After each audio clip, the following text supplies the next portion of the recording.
RSS പരിപാടിയിൽ ഗണഗീതം പാടി യാക്കോബായ സഭ വൈദികൻ. കൂത്താട്ടുകുളം വടകര സെയിന്റ് യാക്കോബായ പള്ളി വികാരി ഫാദർ പോൾ തോമസ് പീച്ചിലാണ് RSS വേദിയിലെത്തിയത്. RSSന്റെ കൂത്താട്ടുകുളം മണ്ഡലം വിജയദശമി മഹോത്സവത്തിലാണ് വൈദികൻ പങ്കെടുത്തത്. പരമപവിത്രമതാമീ മണ്ണിൽ ഭാരതാംബയെ പൂജിക്കാൻ പുണ്യവാഹിനി സേവനമേൽക്കും പൂങ്കാവനങ്ങളുണ്ടിവിടെ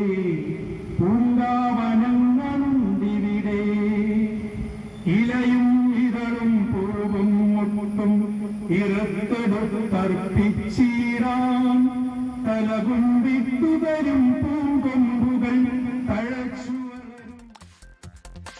നിതിൻ അംബുജൻ കൊച്ചിയിൽ നിന്ന് ചേർന്ന് കൂടുതൽ വിവരങ്ങളുമായി.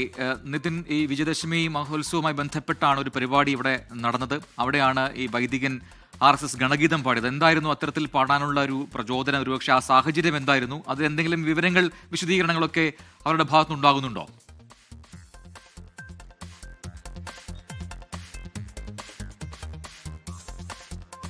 കൂത്താട്ടുകുളം മണ്ഡലം സംഘടിപ്പിച്ച് വിജയദശമി മഹോത്സവത്തിലാണ് യാക്കോബായ വികാരി ഈ ഒരു പരിപാടിയിൽ പങ്കെടുത്തത്. കൂത്താട്ടുകുളം വടകര സെന്റ് യാക്കോബായ പള്ളി വികാരി ഫാദർ പോൾ തോമസ് പീച്ചിലാണ് ഈ RSS വേദിയിലെത്തുകയും അതിനുശേഷം ഗണഗീതം പാടുകയും ചെയ്തത്. ഫാദർ പോൾ തോമസ് ഈ ഗണഗീതം പാടുന്നത് സമൂഹ മാധ്യമങ്ങളടക്കം വലിയ ചർച്ചയാണ്. അതിനുശേഷം ഫാദറുമായി സംസാരിച്ചപ്പോൾ ഫാദർ വ്യക്തമാക്കിയത് മറ്റൊരു മതത്തിന്റെ സംഘടനയിലാണ് താൻ ആ പരിപാടിയിൽ പങ്കെടുത്തത്. ഒരു രാഷ്ട്രീയ പാർട്ടിയുടെ സംഘടനയല്ല, താൻ സജീവ CPM പ്രവർത്തകൻ തന്നെയാണ്. മറ്റൊരു മതത്തിന്റെ പരിപാടിയിൽ മതത്തെ ബഹുമാനിക്കുന്നതുകൊണ്ട് തന്നെയാണ് ആ ഒരു സംഘടനയുടെ പരിപാടിയിൽ പങ്കെടുക്കുകയും ഗണഗീതം പാടുകയും ചെയ്തത്.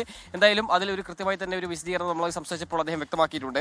ആദ്യമായാണ് ഫാദർ പോൾ തോമസ് ഇത്തരം ഒരു വേദിയിൽ എത്തുന്നതും അതോടൊപ്പം തന്നെ സ്നേഹിക്കുന്നവർ RSS ഉള്ളതുകൊണ്ടും സ്നേഹത്തോടെ ആ ക്ഷണം സ്വീകരിച്ചുകൊണ്ടാണ് ആ പരിപാടിയിൽ പങ്കെടുത്തത്. ഭാരതാംബയുടെ മക്കളായി ഭാരതത്തിൽ ഒരുമിച്ച് ജീവിക്കണമെന്നും അധർമ്മത്തിനെതിരെ ഒന്നിച്ച് പോരാടണമെന്നും ഫാദർ പോൾ തോമസ് പീച്ചിയിൽ ഈ പരിപാടിയിൽ പങ്കെടുത്തുകൊണ്ട് വ്യക്തമാക്കി. കൂത്താട്ടുകുളം മണ്ഡലം സംഘടിപ്പിച്ച ഈ വിജയദശമി ദിനത്തിലെ ഈ പരിപാടി വലിയ ചർച്ചയിൽ തന്നെ, സമൂഹ മാധ്യമങ്ങളിൽ വലിയ ചർച്ചയിൽ തന്നെ നിലനിൽക്കുന്നുണ്ട്. എന്തായാലും നേരത്തെ നമുക്കറിയാം മുൻ DGP ജേക്കബ് തോമസ് ഇത്തരത്തിൽ ഒരു വിജയദശമി ദിനത്തിൽ ഈ ഒരു പരിപാടിയിൽ പങ്കെടുത്ത് വലിയ ചർച്ചയായിരുന്നു. സമാനമായി തന്നെയാണ് ഇപ്പോൾ ഫാദർ പോൾ തോമസിന്റെ ഈ ഒരു ഗണഗീതവും സമൂഹ മാധ്യമങ്ങളിൽ ചർച്ചയാവുന്നത്. എന്തായാലും താൻ സജീവ CPM പ്രവർത്തകർ എന്ന് അദ്ദേഹം സ്ഥിരീകരിക്കുന്നുണ്ട്. അതിനുശേഷമാണ് ഈ ഒരു കാര്യത്തിൽ, അതായത് മറ്റു മതത്തിലെ സംഘടനയിലാണ് താൻ ആ പരിപാടിയിൽ പങ്കെടുത്തത്, ഒരു രാഷ്ട്രീയ പാർട്ടിയുടെ സംഘടനയല്ല എന്നാണ് അദ്ദേഹം നൽകുന്ന വിഷയം. എന്തായാലും നിതിൻ പറഞ്ഞതിൽ ഒരു കാര്യം കൂടിയുണ്ട്, ഒരു കൗതുകം കൂടിയുണ്ട്. RSS പരിപാടിയിൽ പങ്കെടുത്ത യാക്കോബായ സഭ വൈദികൻ ഒരു CPM പ്രവർത്തകനാണ് എന്ന കാര്യം അദ്ദേഹം തന്നെ വ്യക്തമാക്കി എന്നുള്ളതാണ്.